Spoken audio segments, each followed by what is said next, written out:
Welcome to AETCM, the Emergency Medicine channel. Today we will be discussing about a acute kidney injury case that is presented to our ER. We have Dr. Sandeep, consultant of Department of Nephrology. Can I begin, sir? Yes, please. A 46-year-old male patient was brought to our ER with complaints of abdomen pain and vomiting since 2 days. Initial 10-second assessment, patient was conscious, oriented and obeying commands. Airway, patient's airway was breathing, there was no pooling of secretions or hoarseness, C-spine was normal. Breathing, his respiratory rate was 30 per minute with a saturation of 87% in room air, and he was using his accessory muscles of respiration. There was intercostal indrawing and subcostal retraction. Air entry was bilaterally equal with bilateral basal crepitations. So immediately I've asked the staff to start on oxygen using an NRBM, and meanwhile I asked to arrange a BiPAP also.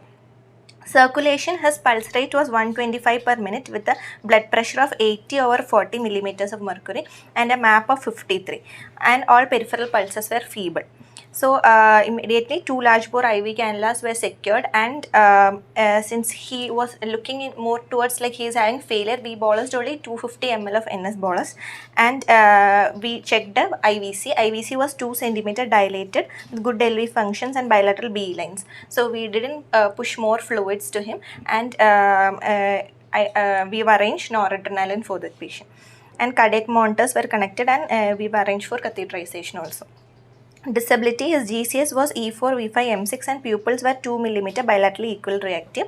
Exposure, his temperature was 100 degree Fahrenheit and GRBS was 185.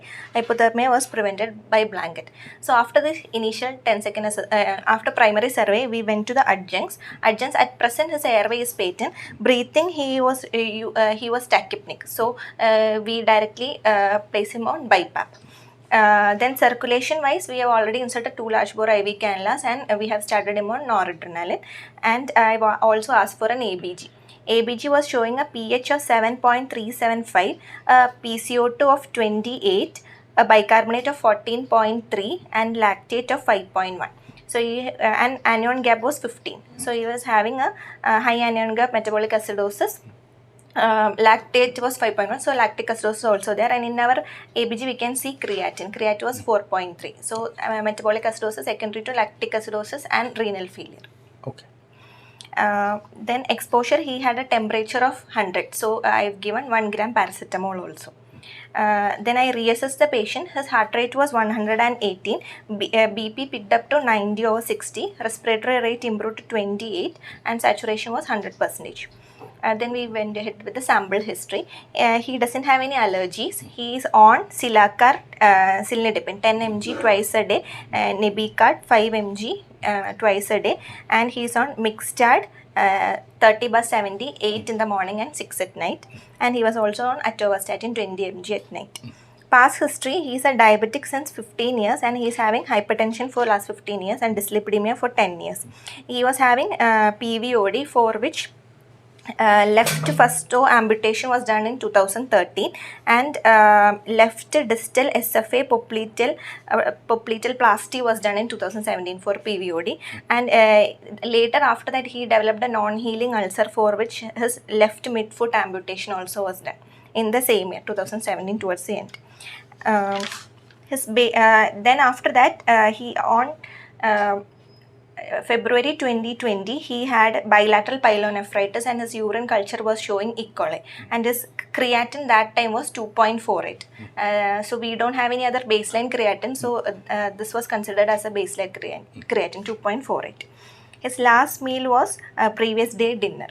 Events was patient was asymptomatic 2 days back when he developed abdominal pain. It was right loin pain and radiating to growing area. It was continuous pain associated with multiple episodes of non-bilious, non-projectile vomiting. There was no associated hematemesis or fever or any loose stools. He was with this complaint, he was taken to outside hospital, and they did a CT KUB which was showing right side Emphysematis pyelonephritis, and he was referred for further management. Head to foot examination, he was conscious and oriented, and he had dependent edema on the back and lower limbs, and we also examined the amputated area, that was all the stem was appearing healthy. Per abdomen examination, inspection per abdomen was distended. There was no visible pulsation, scar sinuses, no Cullen sign or Greer-Turner sign. Hernial orifices and external genitalia was normal. Palpation, his abdomen was soft. No guarding or rigidity. There was right renal angle tenderness which was present. No organomegaly, and auscultation bowel sounds were normal. Respiratory system examination, upper respiratory tract was normal, and lower respiratory tract inspection, his trachea was central, and chest movements were normal, and palpation also trachea was central, there was no tenderness, and auscultation bilateral basal crepitations were found. So other system examination, cardiovascular system and central nervous system was within normal limit. So this patient, immediately we checked the Q-SOFA score which was coming around 2. So this patient is in sepsis. So we initiated the sepsis bundle. So first ABG was showing a lactic acidosis. So we repeated an ABG which was showing a lactate clearance of 150. So good lactate clearance was there. Then we immediately asked for blood cultures and urine cultures. 2 aerobic blood cultures and urine cultures were asked, and we started him on broad spectrum antibiotic. Since he already has a diagnosis of Emphysematis Spilonaparatis, we wanted to add anaerobic coverage also. So we gave him meropenem 1 gram along with anaerobic coverage metronidazole 500 mg. This was the history and examination, sir. Okay. Then we went to the lab exam. Shall we discuss the case so far? Sir. Yeah.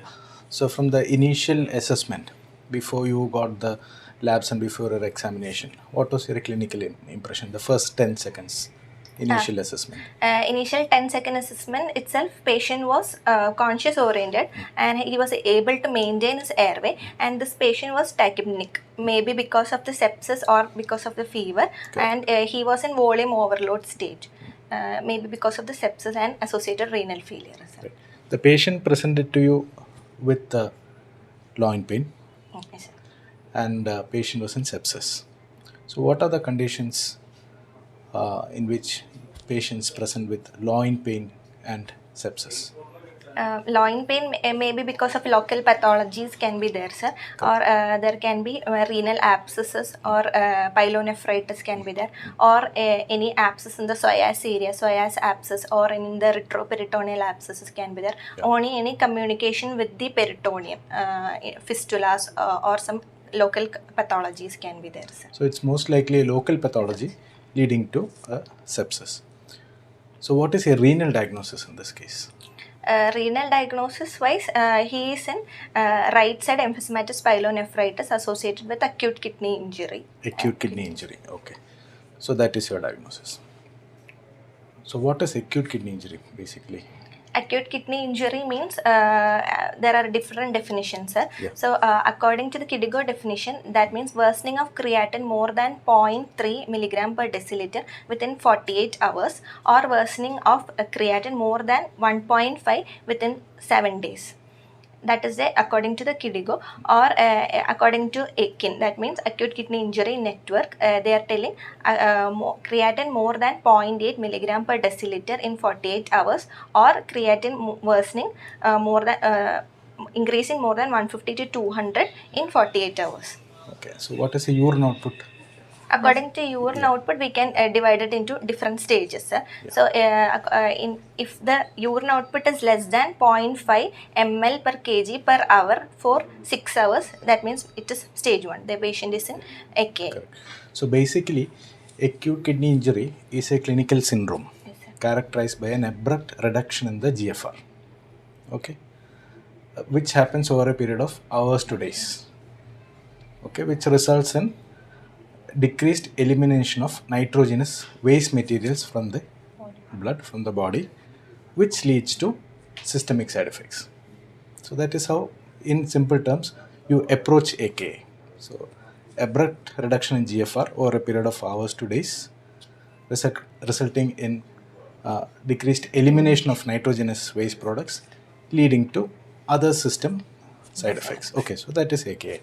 And then there are various definitions. We have the this defining AKI has been an Achilles tendon in nephrology practice for about so many decades, and recently there has been standard definitions in the form of Ekin, rifle, and now we have the KDIGO classification. Okay, so you have defined the AK according to this. See, this patient had a history of renal dysfunction in February. So, do you think this patient still has AKA? That time he was having pyelonephritis and AK. Yeah. So, so he might be resolved from that, and he's again having Yes, AK. that is still a possibility because probably patient at that time had an AKI which resolved completely, and then probably this is a fresh event. Or the other possibility is that he probably had an underlying CKD and then he had an acute worsening. So there are two possibilities here. Okay, so two possibilities are possible, so I would accept that. Now this patient came to you. So broadly, how do you classify AK? This patient, what is the broad classification, initial approach, etiological approach to AK? Etiological, we can divide it into pre-renal, renal, or post-renal, sir. Right. So pre-renal can be anything before that is affecting the kidney perfusion. Yeah. So it can be because of the reduced intravascular volume. That can be because of dehydration, like vomiting, burns, Yes. diarrhea, and all that reduces intravascular volume, or because of third space loss. Yes. Drugs And one also. most important cause, patient presenting to an ER with pre-renal. Cardiac failure, Cardiac sepsis. failure. Cardiac Good, failure. good. Can be. Yes. So cardiogenic shock, dehydration, trauma, blood loss, and conditions like other conditions of dehydration like severe diarrhea, vomiting. Okay, so these are the most common. Pre-renal is the most common presentation in ER, and these are the most common causes. Fine. How do you diagnose pre-renal AK in an ER? How do you differentiate from others? Pre-renal, there will be a cause for that. Yes. With the presenting complaints itself, we can understand that, or with the laboratory investigations. We can assess the IVC status status. and all. Fluid status we Yes, can volume- assess. volume Clinically, status, the yes, intravascular fluid status we can assess. If the patient is having a hypovolemia, Correct. we can give a fluid challenge, and we can hydrate the patient and look for the improvement. Yes, in simple terms, a patient with a diagnosis of AK with hypertension or hypotension. Pre-renal patients usually present with hypotension and AKI. Okay, and most probably other two groups, they present with volume overload hypertension.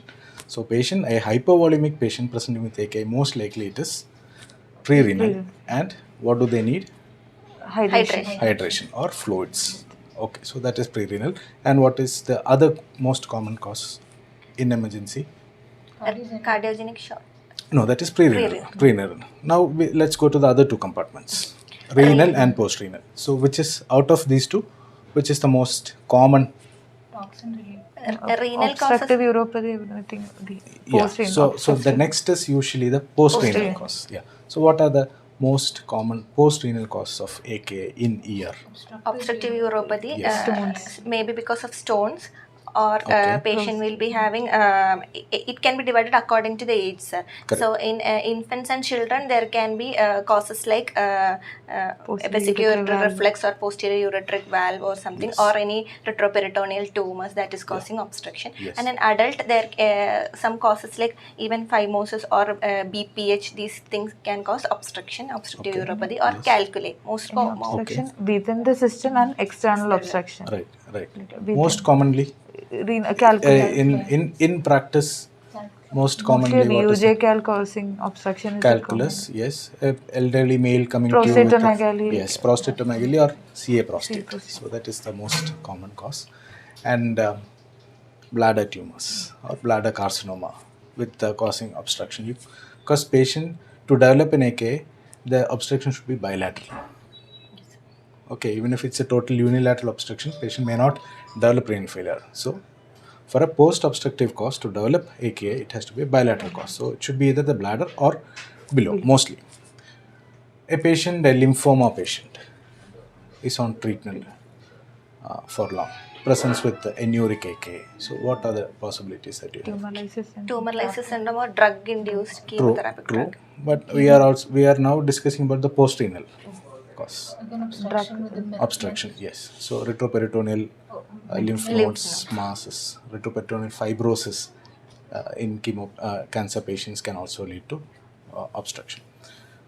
So we have finished the pre-renal and the post-renal. In post-renal, how do you manage how do you diagnose it immediately, and then how do you manage? ultrasound. Correct? Yeah. Ultrasound can be done. So there will be dilatation. So point of care ultrasound is very important in the diagnosis of post-renal AKA. Yeah. So you find out hydronephrosis. Yes. So dilatation of ureter or the Pelvic pelvis. LCS. Yeah. So a patient, an anuric patient coming to you with normovolemia, extremely important that you first do a point of care ultrasound or at least clinical examination of the bladder. Introduce a Foley's if needed, if possible. Okay, now let's come to the renal component. What are the different types of intrinsic renal failure that you might come across in ER? Intrinsic renal failure can be because of any external agents like drugs that can cause. Yeah, before that, intrinsic renal, you just think about the various compartments of the kidneys. Kidney has, yes, glomerular, tubular interstitium, and tubular interstitium, and vascular component. So either it can be a acute glomerulonephritis, it can be an ATN, acute tubular injury or acute tubular necrosis, or it could be any vasculitis related. Which is the most common intrinsic renal disease presenting with? Yes, ATM. it is ATN. Yes, so ATN is the most common cause. And what is the most common cause of ATN in this part? abuse. Is it NSAID abuse that you see in emergency room? Sepsis induced. Yes, sepsis. But anything else in this part of the country? In tropical, what are the causes of tropical acute? Leptospirosis. Infections. Yes. So tropical fevers like tropical fevers, hemorrhagic fevers, malaria. So all these are present with acute tubular injury. Yeah. So sepsis can also present with hypotension, acute tubular injury. You're right. And then of course there are toxin related ATN. What are the glomerular disease that can present? IgA nephropathy usually don't present as a florid AKI to the emergency room. Unlikely. Yes. This, yeah. Rapidly progressing glomerulonephritis. Rapidly progressing glomerulonephritis actually does not strictly come under AKI.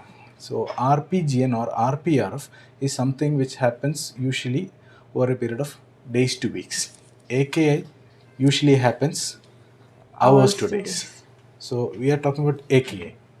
So what are the at least one or two glomerular disease which can present with anuric renal failure? Anti-GBM antibody disease is one condition, and any proliferative glomerulonephritis, PSGN, this IRGN can present with anuric renal failure. So these are the conditions. So now that sepsis can also present with ATN hypertension. Okay, so what next? So now that you have diagnosed a patient with AKI, it can be a pre-renal where the patient needs fluids, post-renal where the patient needs Treatment of the cause. Yeah, relieving of obstruction could be Foley's. Okay. Now, what is the next examination findings that you had? This patient came with hypotension. So, patient had probably had a pre-renal cause for AKI. Okay, then what are the other features that he had? He also had a already diagnosed infection. That means a right side Emphysematis pyelonephritis also was there. So Okay, maybe let's come to that later. What are the other clinical finding that you found out in this patient? What is the respiratory rate? He was tachypnic. What is the probable reason for tachypnea in him? Metabolic acidosis. Acidosis can be a reason. Fever, fluid So what are the overload. reasons of acidosis in this patient most probably? Uremia. Maybe Uremia, because okay. lactic acidosis can Lactic be there because acidosis, yes. hypoperfusion. Correct. Or renal AK itself can cause acidosis. Yeah. Right. So in AK, we usually find a high anion metabolic acidosis or sometimes a mixed ahagma plus Nagma. nagma. Yes. So, did you dialyze the patient, or what was the degree of renal failure? So you are waiting for the reports to come. Yes, sir. Okay, fine. Okay, then you stabilized the patient. You gave IV fluids, and then there was a significant lactate clearance. Okay, and then the patient had a previous diagnosis of acute pyelonephritis. Yes, sir. Okay, so what is pyelonephritis? Pyelonephritis is an inflammation to the kidney, sir. Okay, Infection to Inf- involving the renal renal parenchyma. inflammation. parenchyma. Correct. Yeah. Parenchyma would be involved. Yes. Renal parenchyma. Yeah. And you mentioned about emphysematis pyelonephritis. So what is emphysematis pyelonephritis? Gas producing organism that is which is showing gas in the renal in the renal parenchyma. Right. What are the risk factors for emphysematis pyelonephritis in this patient? He is a diabetic He is a patient. diabetic. With the history of PVOD and non-healing ulcer, he might be having uncontrolled diabetes. Uncontrolled diabetes. Okay. Previous history of emphysematis, pyelonephritis. Pyelonephritis. Okay. In general, what are the risk factors for emphysematis pyelonephritis? Immunosuppressant. If the patient The most Diabetes common, is most the common. diabetes mellitus. Gender-wise, any predisposition? Females, are more females, common. diabetes mellitus, Previous recurrent process. UTI. Yeah. Elderly, Is it more present in elderly or in Younger. younger females? There are no population-based studies, but in studies from US have shown that it is more common in younger females than elderly. Hypertension is another predisposing factor for emphysematis pyelonephritis. So this patient, although he is a male, he had two main predisposing factors, diabetes and hypertension. So how does hypertension predispose a person to emphysematis pyelonephritis? Why there is a papillary necrosis in diabetics and hypertensives? What is the reason for that? Atheromatous plaques and all, like the blood No, flow will be. what happens, it is due to the medullary hypoxia. So that is how hypertension and diabetes predisposes a patient to papillary necrosis as well as emphysematis pyelonephritis. Right. So what is the most common organisms attributed to emphysematis pyelonephritis? Most common organism is E. coli, sir. Other organisms are Protease, Klebsiella, Pseudomonas can be, or Staphylococcus saprophyticus. Yes, most of the studies have shown that it is predominantly E. coli. E. coli. So, studies have shown that 60 to 70% of all cases are caused by E. coli. The second, usually it's Klebsiella, or followed by either it's a staph or Protease or other organisms. Right. So in this case, so you have diagnosed the patient to be in sepsis. Most likely it is emphysematis pyelonephritis related, and then considering the possibility of an anaerobic bacteria, you have added a broad spectrum antibiotic as well as an anaerobic coverage. Fine, fair enough. So what is the antibiotic preference in case of emphysematis pyelonephritis? What is it? What is the antibiotic preferred? Metron, anything that covers the anaerobic coverage would be Basically, depending on Okay. the like if it is patient is hospital acquired and we are We are suspecting. talking about emphysematis pyelonephritis. Usually it's a carbapenem to start with, and then additional drug. Okay, so that is the first line treatment. Now, so we have a patient who has been a diabetic for long. He has got PVOD, hypertension, presented with AKI, and initial resuscitation. Patient has got lactate clearance, hemodynamically stabilized. Now, what is the next line of treatment? So, what is the usual line of treatment in emphysematis pyelonephritis? Mainly Antibiotics. antibiotics. Then we will be looking and imaging to see the cause of the pyelonephritis or any rule out obstructive uropathy, and if at all required, we will be doing a degesting or surgical procedure, Yes. or percutaneous If the drainage. collection is there, percutaneous drainage. If not, and the higher grade, maybe going for a Nephrectomy. Correct. So, about 50% of all emphysematis pyelonephritis can be treated with antibiotics alone. Rest about 30 to 35% may need a percutaneous nephrostomy plus antibiotics. 15 to 20% may need nephrectomy. So that is the usual line of treatment. What happened to this patient then? This Labs. Let's go to the labs now. This patient's total count was 19,000 with a neutrophils of 92.4 and lymphocyte of 3.6. CRP was 404. His hemoglobin was 12.2 with a platelet of 42,000. Procalcitonin was more than 100. Sir. So urea was 87.7, creatinine was 4.36. Bun creat ratio was 9.39. Okay. And creatine clearance of 24. Sodium was 133.6, potassium was 4.3, calcium was 9.37, phosphorus was 4.7 and magnesium of 2.6. Then his urine routine was showing 20 to 30 pus cells with 5 to 8 RBCs and 3 plus proteins, and urine nitrate was negative. And it was showing epithelial cells also in the urine routine. Okay. Now let's come to the diagnosis again. You told it's AKI. So what are the supporting factors in these labs to say that it is a pure AKI and not there is no underlying CKD in this patient? A few factors, 1 or 2 factors. Calcium. Correct. Calcium Yes. is normal in this patient. Yes. Usually in chronic kidney disease there will be hypocalcemia. Yeah. Hemoglobin was is normal. So there is no hyperphosphatemia, no hypocalcemia, and the hemoglobin is normal. So most likely this is a case of pure AKI and patient does not have a underlying CKD. Right. So this patient has got severe renal failure. And what are the indications of dialysis in a patient coming to ER with severe renal failure? In this patient, the indication... In general. Then let's come to the patient specific. In general, a potassium of more than 6.5 or a pH with or without ECG changes. changes.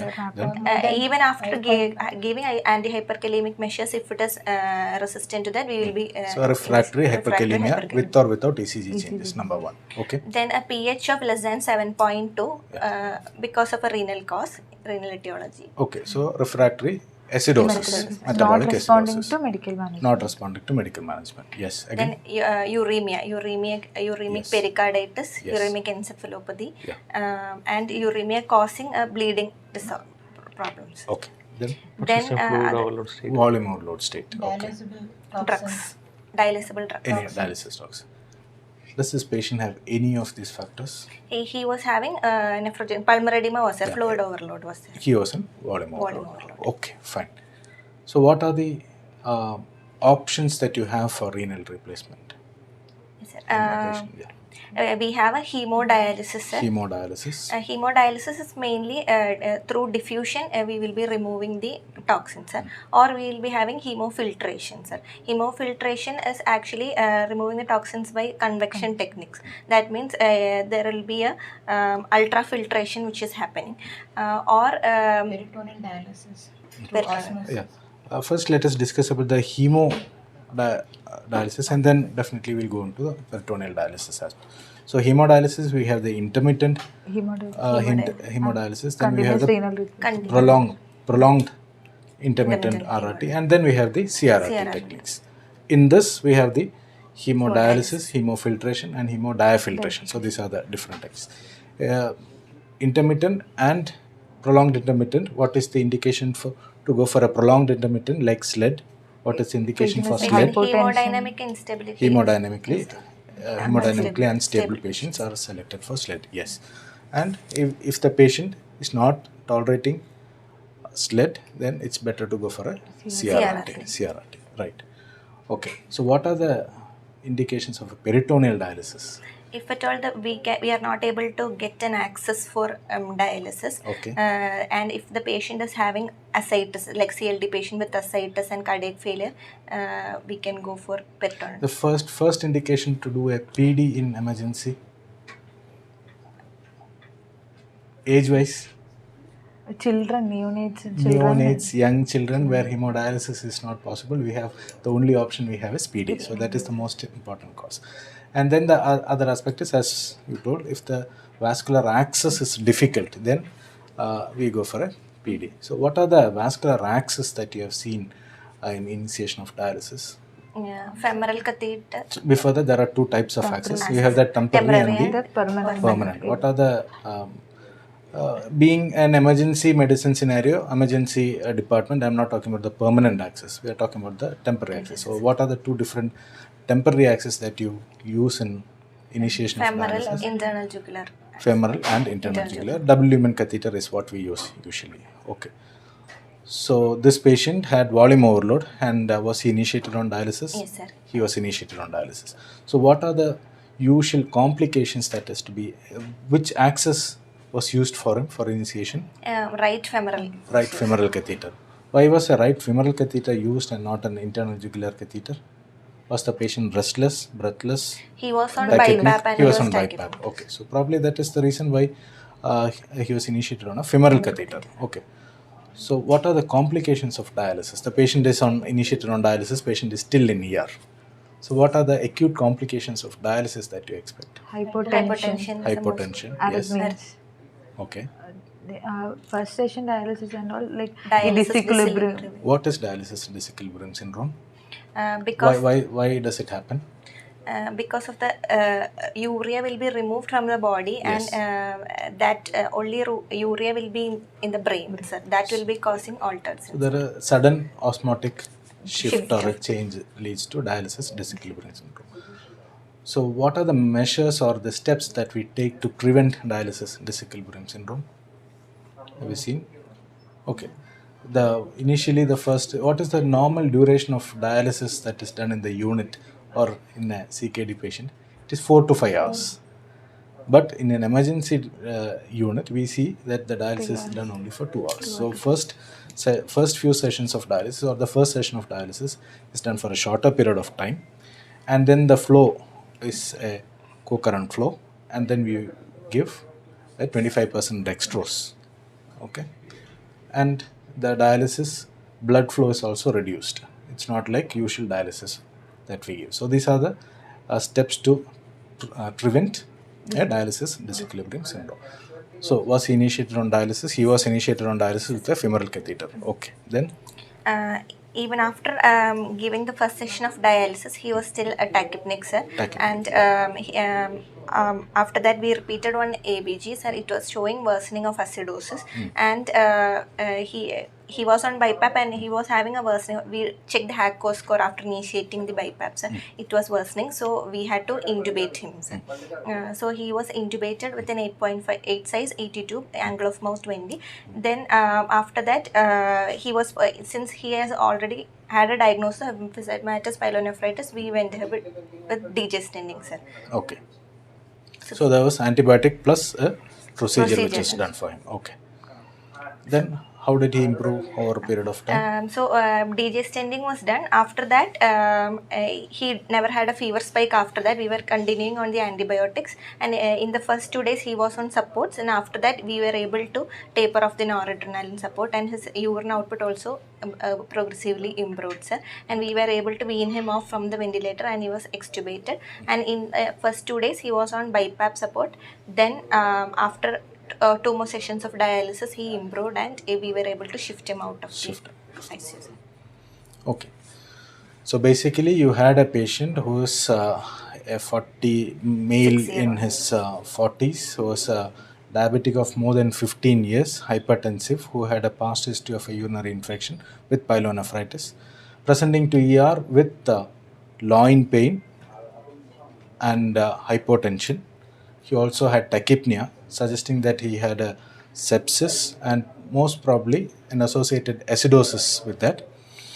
And immediately he was resuscitated with fluids, and there was an immediate lactate clearance, and he was started on broad spectrum antibiotics.